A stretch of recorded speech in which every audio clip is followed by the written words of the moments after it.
Alhamdulillahi Rabbil Alamin. Assalatu wassalamu ala ashrafil anbiya'i wal mursalin Nabiyyina Muhammad wa ala alihi wa sahbihi ajma'in.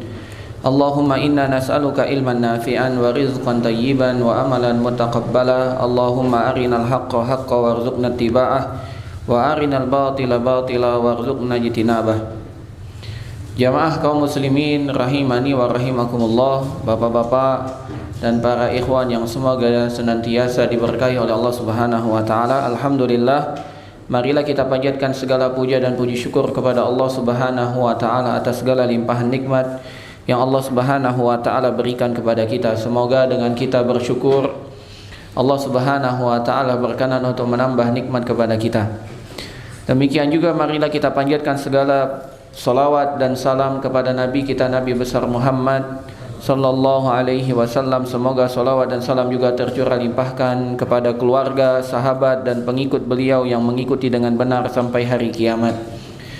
Bapak-bapak dan para ikhwan yang semoga dirahmati oleh Allah Subhanahu wa taala, insyaallah pada malam hari ini kita akan melanjutkan dan insyaallah akan menyelesaikan tafsir surat Ad-Duha.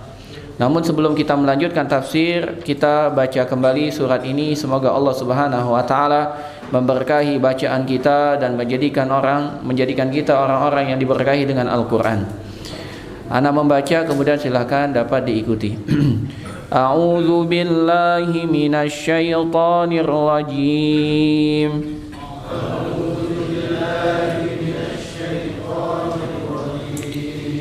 Bismillahirrahmanirrahim.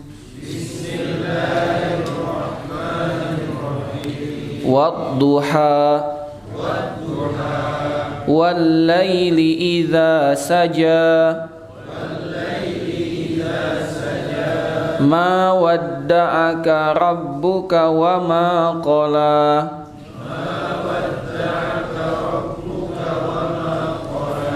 Walal akhiratu khairul laka minal ula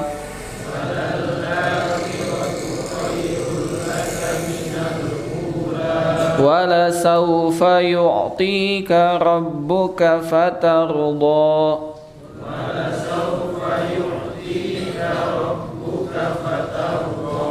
Alam yajidka yatiman fa'awa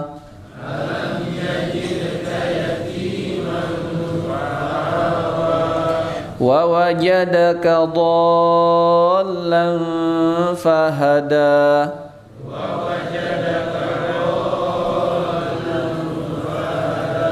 Wa wajadaka ailan fa'aghna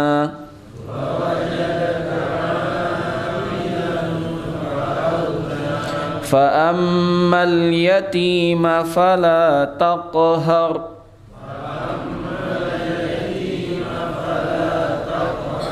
Wa ammas sa'ila fala tanhar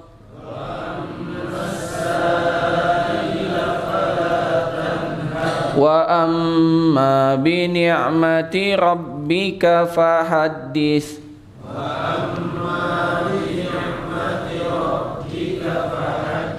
Nah, barakallahu fikum. Semoga Allah Subhanahu wa taala berkenan menerima bacaan kita untuk menambah timbangan kebaikan kita di akhirat kelak dan memberkahi kehidupan kita selama di dunia. Amin ya rabbal alamin. Jamaah sekalian yang semoga dirahmati oleh Allah Subhanahu wa taala, sebagaimana yang telah kita sampaikan bahwasanya surat Ad-Duha adalah surat nomor 93 dari Al-Qur'an dan jumlah ayatnya ada 11. Surat Ad-Duha memiliki nama Ad-Duha. Sebagian ulama mengatakan ada dua. Yang pertama Ad-Duha, ini yang masyhur, atau surat Wad-Duha. Jadi boleh Ad-Duha, boleh Wad-Duha, dan ini diakui oleh para ulama. Dan ayat ini atau surat ini diturunkan di fase Mekah. Ayat ini atau surat ini diturunkan di fase Mekah. Maka kita sebut bahwasanya surat Ad-Duha ini adalah surat Makkiyah. Demikian juga kita telah jelaskan bahwasanya salah satu sebab turunnya ayat ini adalah bahwasanya Nabi SAW terkena penyakit atau sakit 2 atau 3 malam yang menyebabkan beliau tidak dapat melaksanakan sholat malam.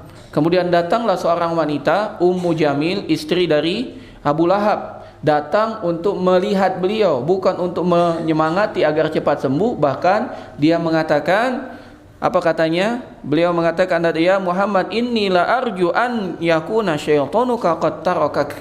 Aku sangat berharap setan yang selama ini datang menemuimu telah meninggalkanmu. Yang dimaksud adalah Jibril alaihissalam. Ya, maka Nabi SAW dibuat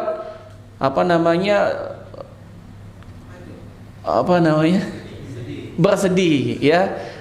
Seakan-akan memang betul Allah Subhanahu wa taala tidak menurunkan wahyu, Jibril tidak datang, berarti memang Allah Subhanahu wa taala telah meninggalkan Nabi sallallahu alaihi wasallam. Namun turunlah ayat ini untuk membantah. Kata Allah Subhanahu wa taala, "Wadduha wal laili idza saja ma wadda'aka rabbuka wa ma qala." Sekali-kali tidak, Muhammad, kami tidak melupakanmu dan tidak meninggalkanmu. Bahkan Allah Subhanahu wa taala mengatakan, "Walal akhiratu khairul laka minal ula." Yang permulaan, ya, yang terakhir itu lebih baik bagimu daripada yang permulaan. Maksudnya, dahulu kehidupanmu sulit, ya, bukan sulit.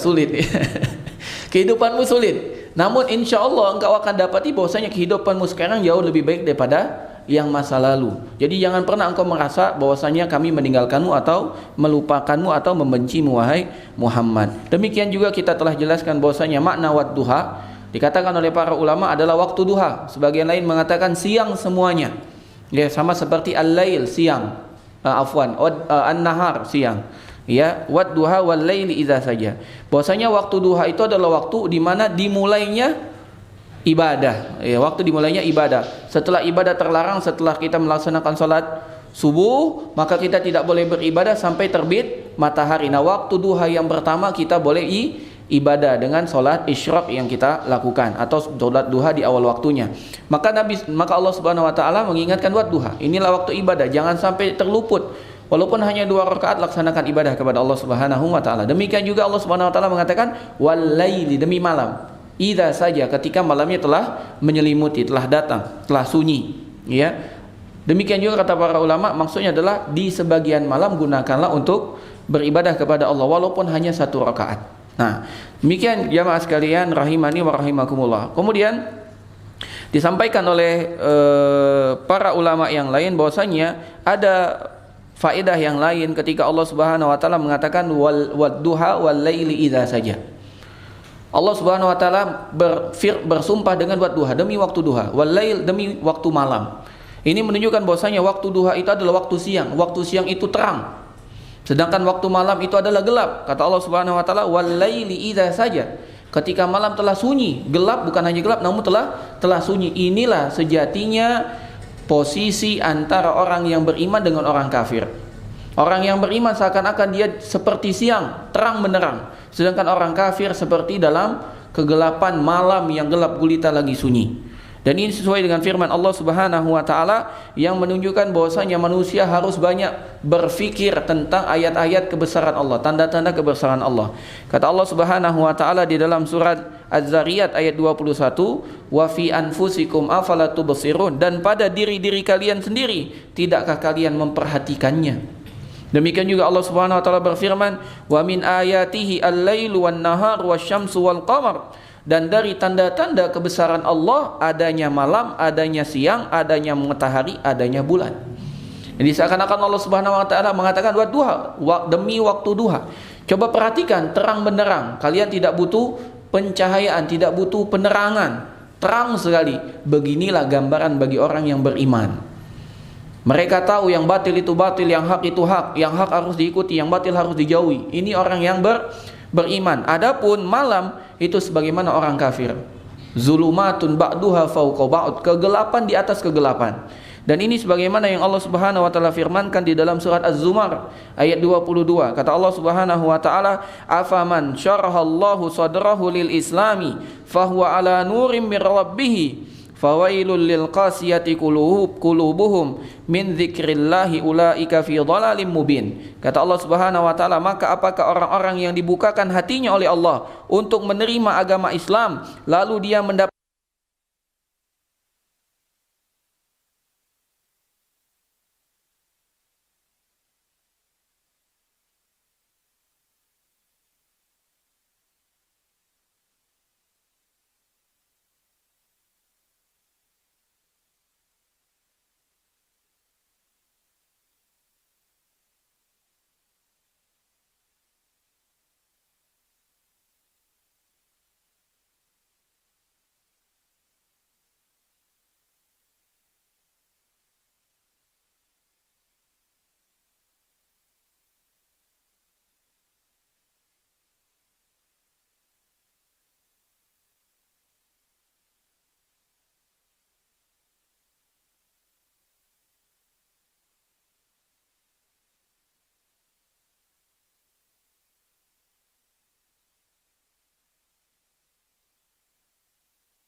yang beda.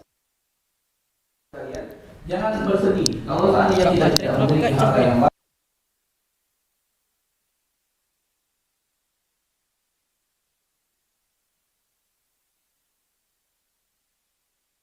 Memiliki apa-apa, kita memiliki kaya yang tidak dimiliki orang kaya yang kafir kepada Allah Subhanahu wa taala. Ya, Allah Subhanahu wa taala memberikan kita petunjuk Islam itu jauh lebih berharga daripada harta benda. Dengan cahaya itulah kita dapat selamat di akhirat kelak.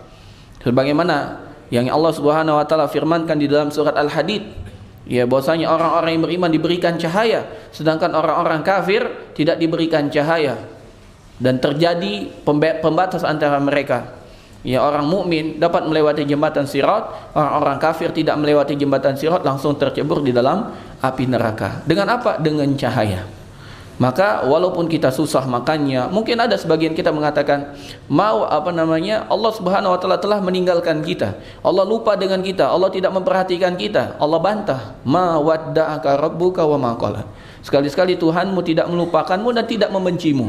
Walaupun kita sholat 5 waktu, rezeki kita tetap sempit. Walaupun kita sholat 5 waktu, taat kepada Allah, memilih mana yang halal, mana yang haram, kehidupan kita tetap berat. Sejatinya kehidupan dunia memang ujian. Allah Subhanahu wa taala menjadikan dunia ini adalah penjara bagi orang yang beriman. Islam itulah menjadi cahaya bagi kita di atas segala nikmat. Makanya para salaf dahulu mengatakan, aku tidak mengetahui nikmat mana yang paling agung yang aku rasakan. Apakah nikmat Islam ataukah nikmat sunnah, mengenal sunnah Nabi Muhammad SAW. Mereka tidak menyebutkan apa? Harta benda, Pak. Makanya katakan bahwasanya orang-orang muhajirin berkata dengan orang Ansor, datang kepada Nabi SAW, ya Rasulullah, zahaba ahlud dusuribul ujur. Orang-orang kaya panen pahala ya Rasulullah. Kenapa? Mereka sholat sebagaimana kami sholat, mereka puasa sebagaimana kami puasa, namun mereka bersedekah dengan kelebihan harta mereka. Orang-orang muhajirin mengeluh kepada Nabi SAW bukan hanya karena harta, namun karena kelebihan ibadah. Sedangkan kita sekarang bukan memperhatikan tentang ibadah, yang kita keluhkan perbandingan ekonomi semata. Ini perbedaan, inilah yang harus kita hadirkan kembali. Para sahabat dahulu rela meninggalkan harta benda mereka, meninggalkan semua yang mereka dimiliki dari kota Mekah pindah ke kota Madinah.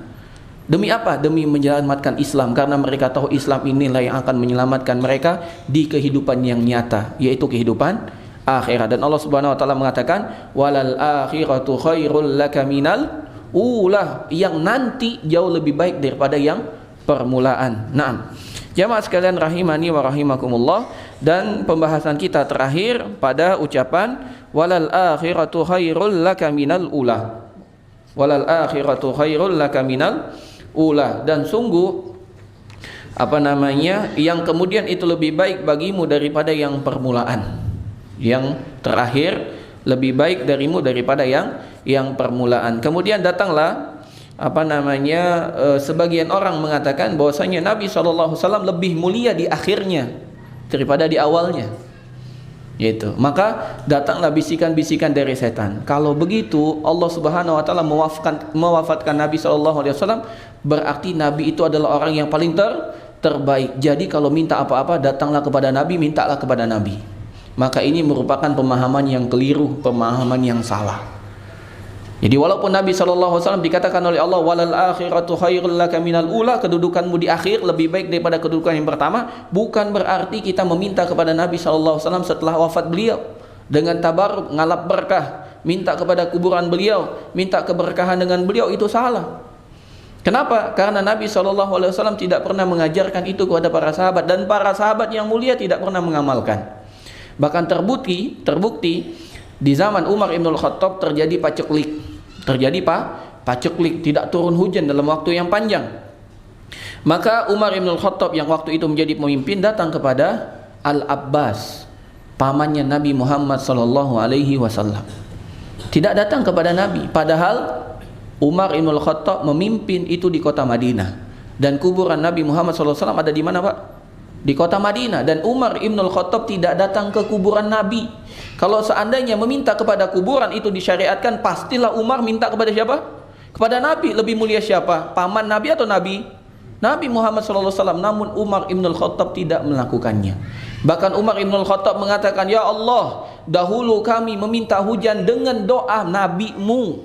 Sekarang nabimu telah tiada. Sekarang kami memohon doa agar engkau turunkan hujan dari paman dari nabimu, yaitu Al-Abbas." Maka Al-Abbas pun memimpin salat istisqa dan berdoa, dan akhirnya Allah Subhanahu wa taala turunkan hujan. Namun poin penting di sini bahwasanya Umar Ibn Khattab tidak datang ke kuburan Nabi Muhammad sallallahu alaihi wasallam. Demikian juga ketika Nabi sallallahu alaihi wasallam mengutus pasukan ke perang Mu'tah. Perang Mu'tah, perang yang dipimpin oleh sahabat Zaid ibn Harithah. Kemudian Nabi sallallahu alaihi wasallam berkhutbah di atas mimbar. Nabi sallallahu alaihi wasallam berkhutbah di atas mimbar. Kemudian Nabi sallallahu alaihi wasallam mengatakan, "Innahum intalaku falakau aduwa." Sesungguhnya mereka telah pergi dan berperang menghadapi musuh. Fa usiba Zaidun syahidan, dan Zaid ibn Harithah meninggal, mati syahid, ya. Fastaghfiru lahu, maka wahai sahabat sekalian, mohonkan ampun untuknya. Maka kata perawi hadis ini, Abu Qatadah, fastaghfara lahun nas, maka manusia yang hadir waktu Nabi sallallahu alaihi wasallam khutbah itu memohonkan ampunan untuk Zaid.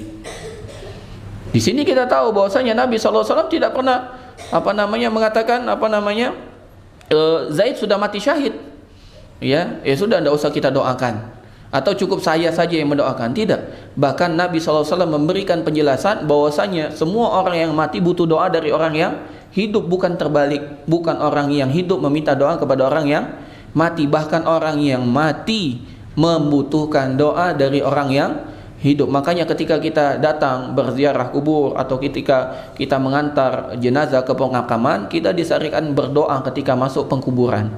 Apa doanya? Assalamualaikum ahlad diyar minal muslimin wal mu'minin wa inna insyaallah bikum lahikun nas'alullaha lana walakumul afiyah.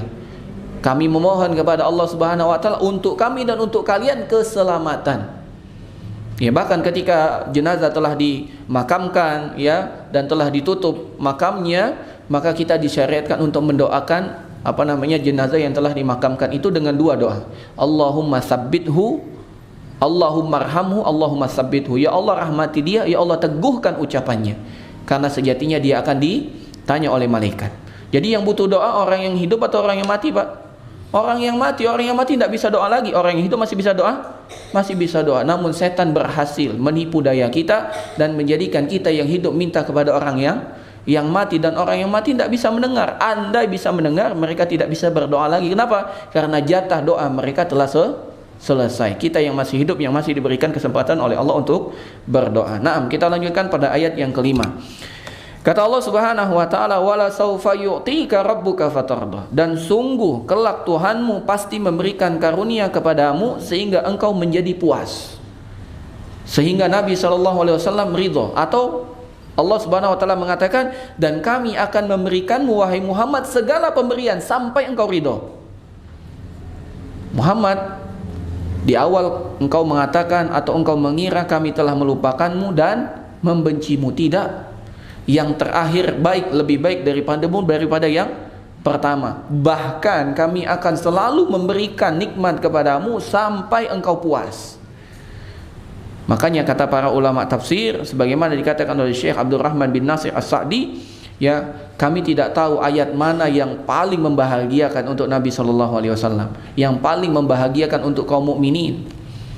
Ya, apakah ayat ini, yaitu Ad-Duha ayat 5, ataukah ayat Az-Zumar ayat 53? Pada ayat Ad-Duha ayat 5, Allah Subhanahu wa taala mengatakan, dan kami akan memberikan segala nikmat untukmu sampai engkau ridha. Jadi selagi kita belum puas, selagi kita belum cukup, Allah terus memberikan kita nikmat. Ya.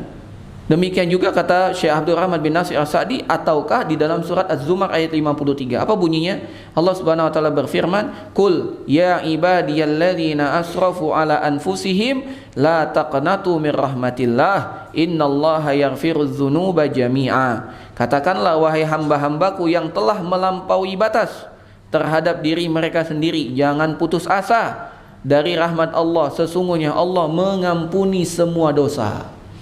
Maka kata Syekh Abdul Rahman bin Nasir As-Sa'di, para ulama berbeda pendapat mana yang lebih membahagiakan untuk kaum mukminin. Apakah ayat ini ataukah ayat Ad-Duha ayat 5? Ayat 5 apa? Dan kami akan memberikanmu terus nikmat sampai engkau puas. Atau ayat yang ke 53 di dalam surah Az-Zumar, wahai hamba-hambaku yang telah melakukan banyak sekali dosa, jangan pernah putus asa. Sebesar apapun dosa yang kau lakukan, Allah pasti mengampuni semua dosamu.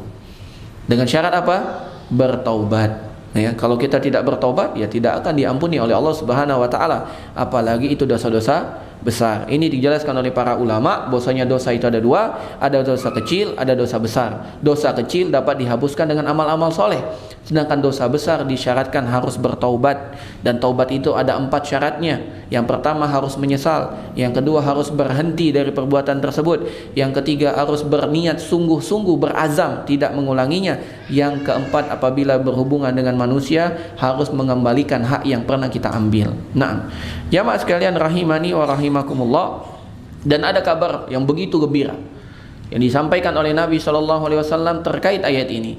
Kata Allah Subhanahu wa taala, dan kami akan selalu memberikanmu nikmat wahai Muhammad sampai engkau puas. Maka Nabi SAW pada suatu hari, sebagaimana diriwayatkan oleh sahabat Abdullah ibnu Mas'ud, Nabi SAW pernah bersabda kepada para sahabat. Kata Abdullah ibnu Mas'ud, kunna ma'a Rasulillah SAW, dahulu kami pernah duduk bersama Rasulullah SAW fi qubbatin, di dalam kemah. Ya, nahwa min arba'ina rajulan, di kemah itu sekitar ada 40 orang. Faqala, lantas Nabi SAW bersabda, atardawna an takunu rubu'a ahlil jannah, wahai para sahabat, apakah kalian rela, apakah kalian puas, apakah kalian ridho kalau seandainya kalian menjadi 1/4 penghuni surga? Surga yang luasnya seluas langit dan bumi, kata Nabi SAW, 1/4 penghuni surga itu dari kalian, ya, dari umatnya Nabi Muhammad SAW. Apa jawab para sahabat? Bala ya Rasulullah, tentu kami ingin sekali. Kemudian Nabi SAW mengatakan, atardau, na'am ya Rasulullah, iya ya Rasulullah, kami ridho. Kemudian kata Rasulullah SAW, atardawna antakuna sulus ahlil jannah, bagaimana lagi kalau seandainya 1/3 ahli surga? Apakah kalian ridho? Apakah kalian puas?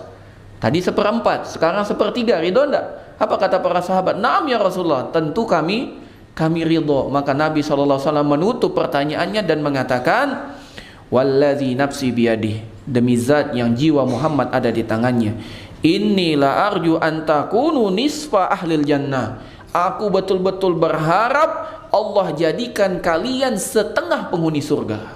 Allahu Akbar. Dan kata para ulama, ini merupakan harapan Nabi SAW dan telah dijawab oleh Allah pada ayat kelima. Apa bunyinya? Wala saufa yu'tika rabbuka fatarda, dan semoga Allah Subhanahu wa taala kabulkan umat Nabi Muhammad menjadi setengah penghuni surga. Allahu Akbar. Dan ini merupakan kasih sayang dari Nabi SAW kepada kita. Ya, tidak ada satu nabi pun, kata Nabi SAW, kecuali diberikan oleh Allah Subhanahu wa taala satu doa pamungkas.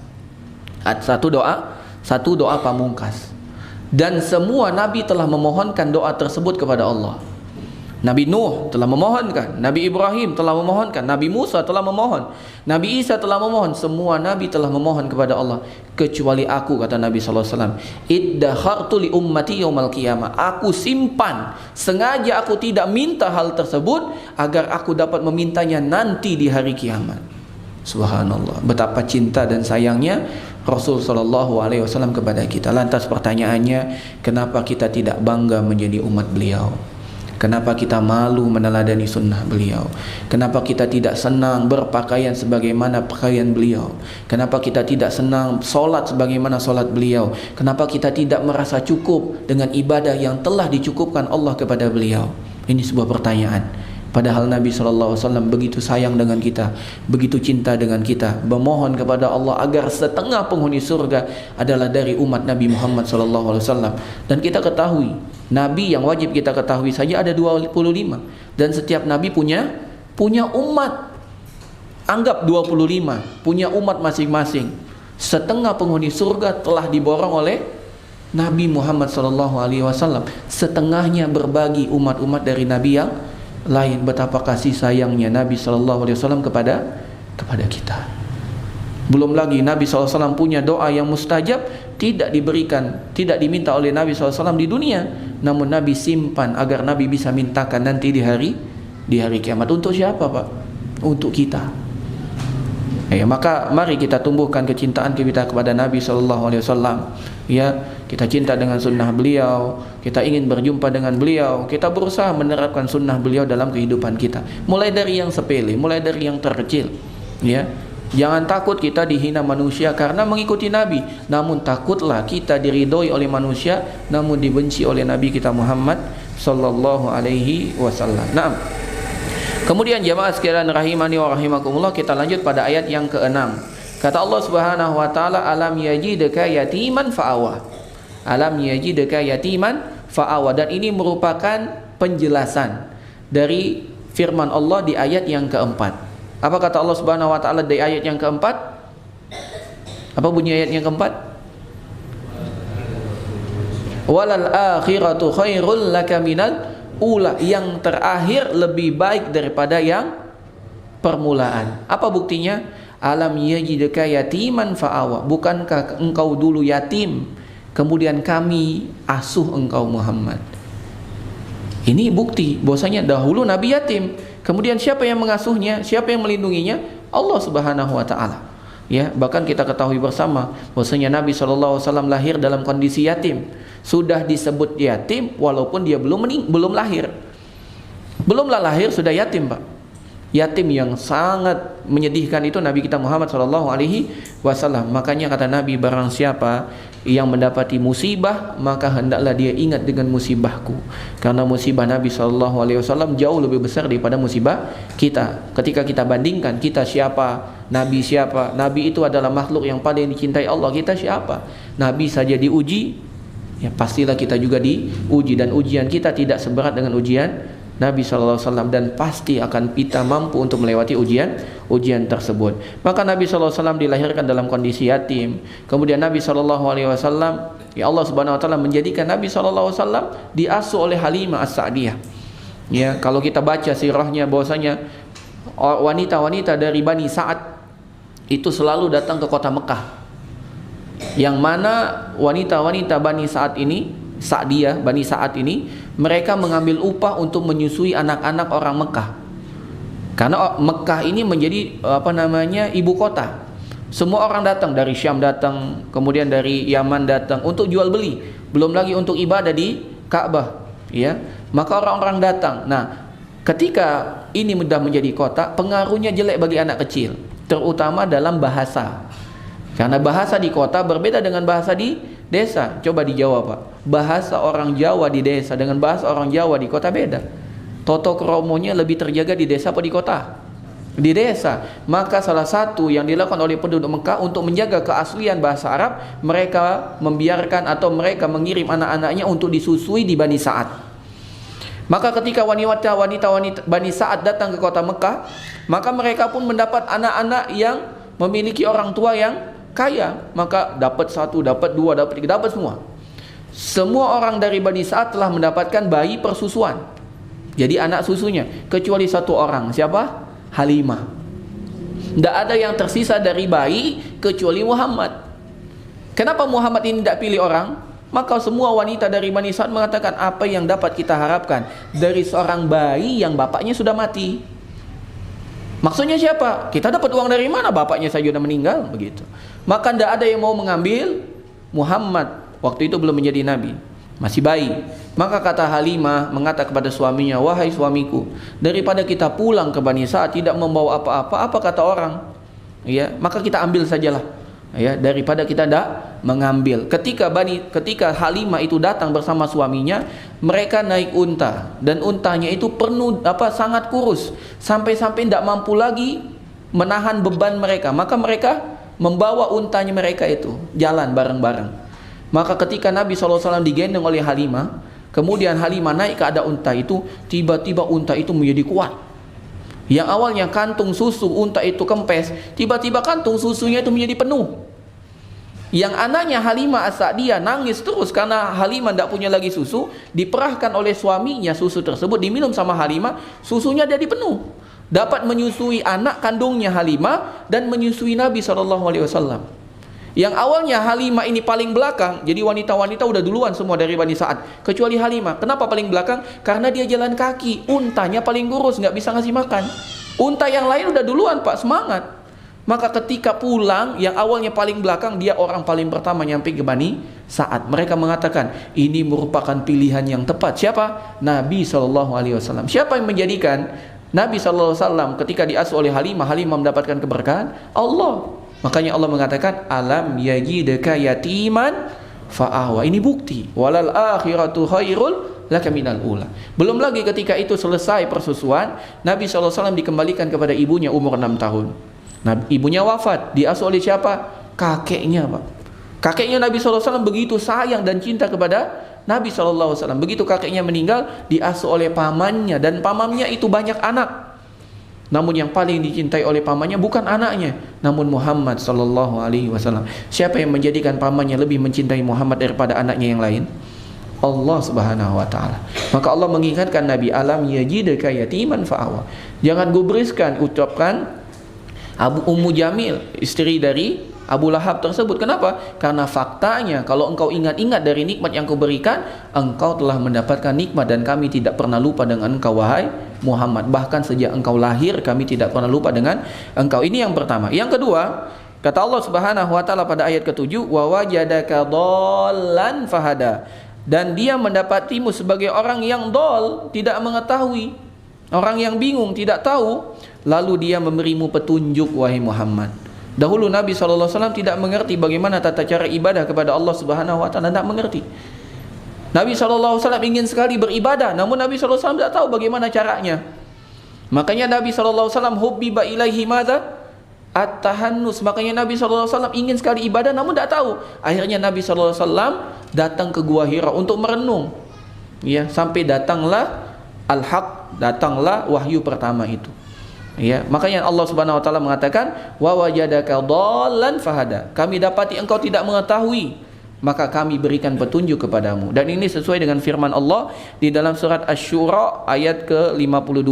Kata Allah Subhanahu wa taala, wa kadzalika auhayna ilaika ruham min amrina ma kunta tadri mal kitab walal iman walakin ja'alnahu nuran nahdi bihi may yasha man nasha'u min ibadina wa innaka la tahdi ila siratil mustaqim. Dan demikianlah kami wahyukan kepadamu Muhammad Al-Quran dengan perintah kami. Sebelumnya engkau tidak mengetahui apakah Al-Quran itu, apakah iman itu, tetapi kami jadikan Al-Quran itu cahaya. Dengan itu kami memberi petunjuk siapa yang kami kehendaki di antara hamba-hamba kami. Dan sungguh engkau Muhammad benar-benar mampu membimbing manusia ke jalan yang lurus. Maka kata Allah Subhanahu wa taala, ma kunta tadri mal kitab walal iman. Sebelumnya Muhammad tidak mengerti apa itu Al-Quran, apa itu iman, tidak mengerti. Namun Allah Subhanahu wa taala jadikan Nabi SAW paham. Ya, makanya Allah Subhanahu wa taala berfirman, wala tuharrik lisanaka lita'jala bi inna alaina jam'ahu wa qur'an. Jangan engkau gerakkan lisanmu dengan cepat Muhammad, karena engkau khawatir engkau tidak hafal Al-Quran tersebut. Namun kata Allah Subhanahu wa taala, inna alaina jam'ahu wa qur'ana. Kami yang akan mengumpulkan Al-Quran itu di hatimu sehingga engkau tidak lupa. Siapa yang menjadikan Nabi SAW mendapat petunjuk? Allah Subhanahu wa taala. Sehingga Nabi SAW tahu salat, sehingga Nabi SAW tahu bagaimana mengesahkan Allah Subhanahu wa taala, bagaimana Nabi SAW tidak suka dengan berhala, dan Nabi SAW dijaga oleh Allah Subhanahu wa taala dari kecil sampai beliau diangkat sebagai Nabi. Nabi SAW tidak pernah beribadah kepada berhala. Ini salah satu bentuk penjagaan Allah Subhanahu wa taala kepada Nabi Muhammad SAW. Bahkan salah satu kisah kalau kita baca di Sirah Nabawi, bahwasanya datang suatu hari orang-orang Mekah itu mengadakan pesta, Pak. Dan Nabi SAW ingin sekali hadir ke pesta tersebut. Ya, padahal di pesta tersebut terdapat banyak sekali maksiat.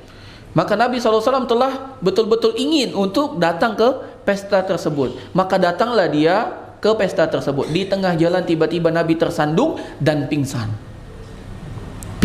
Pingsan. Ketika bangun matahari telah menyinarinya. Yang menjadikan Nabi SAW bangun karena matahari yang telah panas. Ketika Nabi SAW datang ke tempat itu, acara sudah selesai. Kata para ulama, inilah salah satu bentuk Allah Subhanahu wa taala alam ya wa wajadaka dhallan fahada. Kami dapati engkau salah Muhammad, kami dapati engkau tidak tahu ilmunya, ingin melakukan hal itu, namun kami beri petunjuk, kami jaga engkau. Ya, jangan sampai engkau melakukan perbuatan tersebut. Ini bentuk kasih sayang Allah Subhanahu wa taala kepada Nabi kita Muhammad sallallahu alaihi wasallam. Kemudian Allah Subhanahu wa taala melanjutkan pada ayat yang ke-8, wa wajadaka ailan fa'aghna, dan dia mendapatimu sebagai orang yang kekurangan, orang yang fakir, lalu dia berikan kecukupan kepadamu wahai Muhammad. Ya, ini merupakan bukti bahwasanya Allah Subhanahu wa taala ya menjaga Nabi sallallahu alaihi wasallam, tidak menelantarkan. Bahkan Allah Subhanahu wa taala tidak membenci, dan konsekuensi tidak membenci, Allah cinta kepada Nabi sallallahu alaihi wasallam, ya. Makanya lihat jamaah sekalian, bagaimana Allah Subhanahu wa taala men-setting. Nabi lahir dalam kondisi yatim. Ya, ibunya tidak mampu memberikan uang banyak untuk menyusuinya, namun Allah Subhanahu wa taala jadikan Halimah yang mengasuh Nabi tidak butuh lagi upah dari ibunya. Kenapa? Karena telah dicukupkan dengan keberkahan demi keberkahan. Unta yang kurus jadi gemuk, ya, cukup sudah. Keberkahan yang begitu banyak diberikan, maka tidak butuh lagi uang. Kemudian ketika Nabi SAW diasuh oleh kakeknya, Allah berikan kecukupan. Begitu juga kepada Abu Talib, ya, diberikan kecukupan. Begitu juga ketika Nabi SAW telah berusia 25 tahun, Allah Subhanahu wa taala jadikan beliau menikah dengan seorang wanita yang kaya raya. Siapakah dia? Khadijah. Kata Allah Subhanahu wa taala, wa wajadaka ailan fa'aghna. Kami dapati engkau itu miskin Muhammad, lalu kemudian kami berikan engkau kecukupan. Dengan apa? Dengan menikah dengan Khadijah binti Khuwailid. Dan ini merupakan hikmah yang besar, ya, ketika Allah Subhanahu wa taala menjadikan Nabi menikah dengan Khadijah. Dari segi harta Khadijah punya. Dan dakwah itu butuh harta, bapak-bapak sekalian. Dakwah itu tidak akan tegak kecuali dengan dua hal. Yang pertama, ada orang yang berilmu menyampaikan ilmunya. Yang kedua, ada pejuang harta. Ya. Ini jihad itu tidak mungkin bisa berjalan kalau tidak punya harta. Bagaimana beli pedangnya, bagaimana beli kudanya, bagaimana beli baju perangnya kalau tidak punya harta. Maka Allah Subhanahu wa taala nikahkan Nabi sallallahu alaihi wasallam dengan Khadijah yang punya harta, sehingga hartanya dapat dibelanjakan di jalan dakwah. Yang kedua, Allah nikahi Nabi sallallahu alaihi wasallam dengan Khadijah yang umurnya lebih tua dengan Nabi sallallahu alaihi wasallam. Untuk apa? Lebih dewasa. Bayangkan kalau Nabi sallallahu alaihi wasallam menikah dengan gadis muda belia, ketika Nabi mendapatkan tantangan-tantangan dakwah, yang pertama kali melemahkan semangat siapa? Istrinya. Sudahlah bang, nanti kau dibunuh, janganlah gitu. Itu kalau anak muda, gadis itu. Tapi ketika Allah Subhanahu wa taala nikahkan dengan Khadijah yang sudah matang, dikatakan bahwasanya Khadijah itu telah menikah 2 kali. Ini sudah matang, maka tidak ada lagi sikap cengeng seperti itu. Yang ada Khadijah menguatkan Nabi sallallahu alaihi wasallam, dan Nabi sallallahu alaihi wasallam diberikan bahwasanya di akhir hayatnya Nabi sallallahu alaihi wasallam Allah bukakan Khaybar. Yang mana Khaybar itu merupakan kebunnya orang Yahudi, dan Nabi SAW mendapatkan khumus, mendapatkan 1/5. 1/5 itulah dibagikan kepada Nabi SAW dan kepada keluarga beliau. Dan ini bukti bahwasanya Allah Subhanahu wa taala sama sekali tidak melupakan Nabi, sama sekali tidak benci dengan Nabi Muhammad sallallahu alaihi wasallam. Insyaallah kita lanjutkan setelah azan. Wassallallahu ala nabiyina Muhammad wa ala alihi wa sahbihi ajmain. Alhamdulillah, wassalatu wassalamu ala Rasulillah wa ala alihi wa sahbihi wa mawalah. Kita lanjutkan pada ayat yang ke-9. Setelah kita mengetahui nikmat-nikmat yang Allah berikan kepada Nabi sallallahu alaihi wasallam dan terbukti bahwasannya kalau akhirat lebih baik daripada dunia, itu telah kita ketahui bersama. Namun kata para ulama tafsir di sini, ayat ini menunjukkan juga permulaan Nabi sallallahu alaihi wasallam dibandingkan akhir hidup beliau, jauh lebih baik akhir hidup beliau. Masa yang kemudian jauh lebih baik di masa awalnya Nabi sallallahu alaihi wasallam. Bahkan Allah Subhanahu wa taala mengatakan, wa wajadaka ailan fa'aghna. Kami dapati engkau miskin Muhammad, susah hidupmu, namun kami jadikan engkau cukup. Kami nikahkan engkau dengan Khadijah. Kami jadikan sahabat yang paling dekat denganmu siapa? Abu Bakar. Yang mana Abu Bakar datang kepada Nabi, ya Rasulullah, ini semua hartaku aku berikan ke jalan Allah. Nabi SAW dibantu oleh Abu Bakar, belum lagi dibantu oleh Utsman ibn Affan radhiyallahu taala anhu, yang mana Utsman ibn Affan pernah datang membawa 700 unta dengan penuh bahan pokok. Ketika orang-orang itu sulit bahan pokok, ditawar dengan 2 kali lipat dari dari harga belinya. Kata Utsman ibn Affan, aku tidak mau menjualnya. Ditawar dengan 4 kali lipat, tidak mau dijualnya. Kata orang tersebut, tidak ada lagi orang yang mau beli di atas itu, wahai Utsman. Kata Utsman bin Affan, sesungguhnya aku telah jual dengan yang berani membeli 700 kali lipat. Siapa? Allah Subhanahu wa taala. Wahai fakir miskin, wahai kaum muslimin, ambillah semua bahan makanan ini untuk engkau, aku hanya berharap pahala di sisi Allah. Ya Utsman dibantu oleh Allah Subhanahu wa taala dengan sahabat yang mulia, belum lagi dengan sahabat Abdurrahman bin Auf, belum lagi dengan sahabat-sahabat yang punya harta yang di kalangan para sahabat kaya di zaman Nabi Muhammad sallallahu alaihi wasallam. Nah, setelah kita mengetahui bahwasanya nikmat-nikmat itu ada semua, maka Allah Subhanahu wa taala mengingatkan Nabi sallallahu alaihi wasallam untuk bersyukur. Dan syukur itu dengan 3. Pertama, dengan menghadirkan nikmat dalam hati kita. Itu penting, Pak. Karena kalau seandainya kita tidak menghadirkan nikmat dalam hati, adanya keluh aja. Kita sudah memiliki istri yang cantik, bukan istri yang ganteng ya Pak ya. Ya. Istri yang cantik. Semua wanita itu pasti cantik, dan semua laki-laki itu pasti ganteng gitu ya. Kita sudah memiliki istri yang cantik, tapi selalu mengeluh, wah istri saya tidak secantik istri orang. Ngapain mikirin istri orang? Istri kita nikmati, istri kita yang kita sayangi, ngapain mikirin istri orang? Kenapa? Karena kita tidak memiliki hati yang bersyukur. Maka kita harus menghadirkan nikmat itu dalam hati kita, sekecil apapun.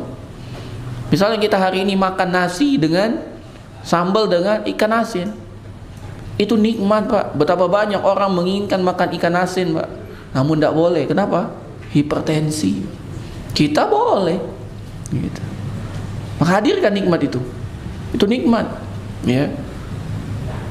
Kemudian yang kedua, mensyukuri nikmat itu adalah dengan lisan kita. Dengan lisan kita. Dengan apa? Dengan bersyukur dengan Allah, dengan mengucapkan alhamdulillah alladzi bi ni'matihi tatimmus shalihat, alhamdulillahi rabbil alamin.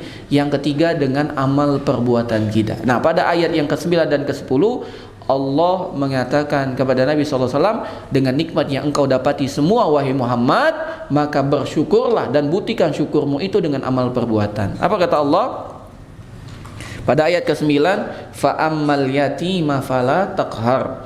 Maka terhadap anak yatim janganlah engkau sewenang-wenang. Fala taqhar, jangan ditindas. Ini untuk anak yatim, jangan ditindas. Muhammad, ingatkah engkau bahwasanya engkau juga ya yatim? Jangan ditindas. Bahkan Nabi SAW tidak menindas. Bahkan yang ada Nabi SAW menganjurkan untuk mengasuh anak yatim. Kata Nabi SAW, ana wa kafilul yatim kahataini fil jannah. Ya, kata Nabi SAW, aku dengan orang yang menanggung anak yatim seperti ini di surga. Wa asyara ila isbihi wa asyara ila usbuhi asyababa wal wusta. Dan Nabi SAW mengatakan seakan-akan jari tengah dengan jari telunjuk. Ini seperti ini. Aku dengan orang yang menanggung anak yatim seperti ini. Dan menanggung di sini bukan hanya masalah harta, Bapak-bapak sekalian. Menanggung di sini kita betul-betul memperhatikan anak yatim. Ada anak yatim tidak butuh harta. Dia meninggal bapaknya kaya raya. Bapaknya meninggal dia mewariskan harta yang banyak. Namun anak yatim butuh tetap perhatian kita. Ya, karena anak yatim kehilangan sosok bapak. Ya, kalau kita tidak bisa menikah ibunya untuk menjadikan dia anak tiri kita, maka kita perhatian dengan dia. Itu yang dimaksud kafilul yatim. Memberikan, iya tetap dapat pahala.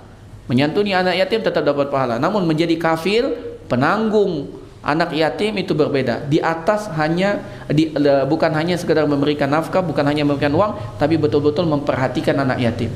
Salatnya, ibadahnya, perkembangannya, sekolahnya, ya itu yang kita perhatikan. Ya, pertemanannya, pergaulannya, seakan-akan kita adalah sosok dari bapaknya. Itu namanya kafilul yatim, ya. Dan balasannya tinggi sekali. Kata Nabi SAW, saya dengan orang yang menjamin anak yatim seperti ini di surga. Saking dekatnya Pak, ya kan? Jari tengah dengan jari telunjuk kan tidak ada yang memisahkan Pak ya. Nah, kecuali kalau seperti jari manis dan jari telunjuk, ada pemisahnya. Kalau ini enggak ada pemisahnya, ya. Wallahu a'lam bishawab. Kemudian pada ayat ke-10 kata Allah Subhanahu wa taala, wa ammas-sa'ila fala tanhar. Dan terhadap orang yang meminta-minta janganlah engkau hardik. Kalau ada orang minta kasih, kalau tidak bisa ngasih jangan dicerca, jangan dicaci. Ya, ini sudah tidak ngasih dicela lagi. Allah Subhanahu wa taala mengingatkan Nabi sallallahu alaihi wasallam, wa wajadaka ailan fa'aghna. Muhammad, engkau juga miskin. Ya, cuman bedanya engkau ta'affuf, menjaga kesucian dengan tidak meminta-minta. Kamu merasakan sendiri betapa susahnya hidup susah Muhammad. Bukankah engkau pernah merasakan 3 kali bulan purnama kompormu atau dapurmu tidak pernah menyalakan api? Itu Nabi SAW. Dan Nabi SAW sampai menghadaikan baju perangnya. Nabi SAW hidupnya sulit. Gitu. Maka ketika engkau merasakan sulit, maka hal itu juga yang engkau harus rasakan kepada orang lain. Jangan kau tindas, jangan engkau hardik, jangan engkau caci. Kasih kalau bisa. Kalau tidak bisa, jangan dicerca, Pak. Kita ini ngasih landa, ya ngejek iya. Nah, itu. Kau ini minta-minta, kita tidak tahu. Ini bagi kita yang dianjurkan untuk memberi. Bagi yang minta-minta dianjurkan untuk ta'affuf. Apa itu ta'affuf? Menahan diri, jangan sampai meminta-minta.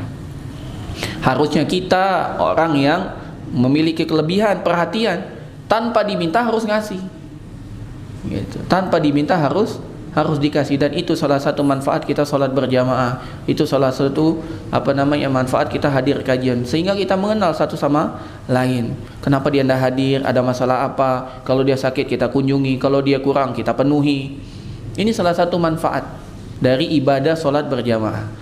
Jamaah sekalian rahimani wa rahimakumullah. Dan Nabi SAW adalah manusia yang tidak pernah menolak apabila dia diminta.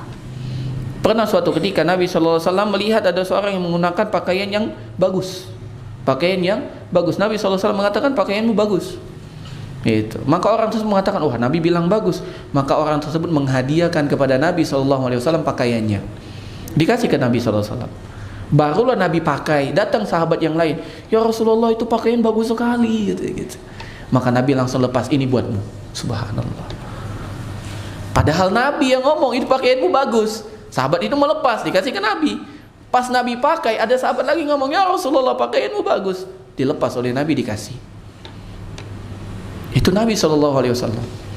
Pernah ada orang datang minta dilayani tamu, Nabi tidak punya yang bisa diberikan makan kepada orang tersebut. Nabi tidak tinggal diam.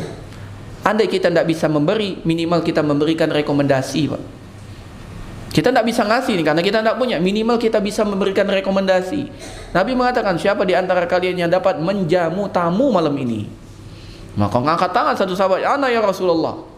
Padahal dalam hatinya tidak tahu juga di rumah ada atau tidak, gitu. Maka dibawalah ke rumah. Nyampe rumah bisik dengan istrinya, kita ada makanan enggak? Ada, tapi cuman untuk anak kita. Ya sudah, suruh tidur anak-anak. Ya, makanan ini kita kasih ke tamunya Rasul sallallahu alaihi wasallam.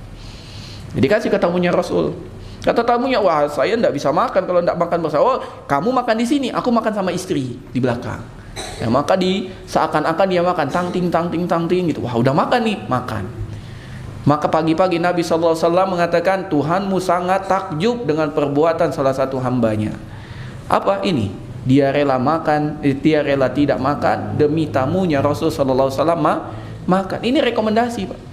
Ya, demikian juga Umar pernah datang, Umar pernah keluar, tidak punya makanan, lapar. Abu Bakar keluar dari rumahnya, tidak punya makanan, lapar. Lantas Nabi SAW keluar juga bertemu. Kenapa kalian keluar? Lapar ya Rasul. Oh, sama berarti. Nabi ngajak bareng. Jalan sampai akhirnya ditraktir makan oleh salah seorang sahabat. Itulah Nabi SAW. Ya. Jadi kalau kita tidak bisa memberi, minimal kita memberikan rekomendasi orang yang bisa membantu. Ya, itulah adab agar kita dapat membalas nikmat yang Allah Subhanahu Wa Taala berikan kepada kita. Nah, kemudian yang terakhir, ya kata Nabi SAW, kisah terakhir, ada seorang sahabat namanya Sofwan bin Umayyah. Ya, Sofwan bin Umayyah ini dulunya musyrik. Kemudian ketika selesai dari sebuah peperangan, ya, Nabi SAW selesai berperang, Nabi SAW mendapatkan ghanimah, mendapatkan rampasan perang. Maka Nabi SAW memberikan harta rampasan perang itu kepada Safwan ibn Umayyah, taklifan lil qulub, untuk melembutkan hatinya. Dikasih oleh Nabi SAW 100 unta, lalu dikasih lagi 100 unta, lalu dikasih lagi 100 unta. Berapa berarti? 300. Maka Safwan bin Umayyah mengatakan, wallahi, demi Allah, laqad a'tani Rasulullah sallallahu alaihi wasallam ma'atani. Rasul betul-betul memberikan aku harta yang begitu banyak, kata dia. Innahu la abghadun nas ilayya. Dulu, sebelum dia kasih harta ini, dulu dia adalah orang yang paling aku benci di muka bumi ini. Fama bariha yu'tini hatta innahu la ahabbun nas ilayya. Dan setelah ini, setelah dia memberikan aku harta yang begitu banyak, dia adalah manusia yang paling aku cintai di muka bumi ini. Subhanallah. Ya, ada orang yang mampu didakwahi dengan lisan, Pak. Tapi ada sebagian orang yang tidak bisa didakwahi dengan lisan, tapi harus didakwahi dengan harta. Ya, mungkin kita berdakwah dengan keluarga kita, kita ceramai keluarga kita harus begini, mental saja. Tapi apabila dakwahnya dengan hadiah, butuh apa? Butuh ini, butuh apa lagi? Butuh ini, butuh. Lama-lama, Kak, ngaji di mana? Bayangin kakak sekarang, ngaji di Anwar, datang dia ke Anwar.